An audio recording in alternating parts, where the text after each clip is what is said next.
Answer me when I call to you, my righteous God.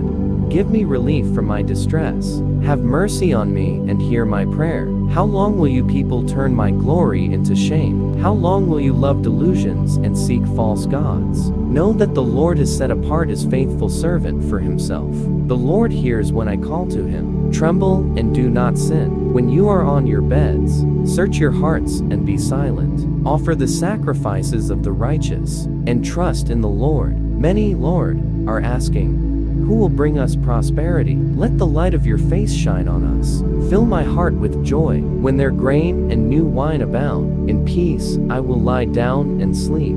For you alone, Lord, make me dwell in safety.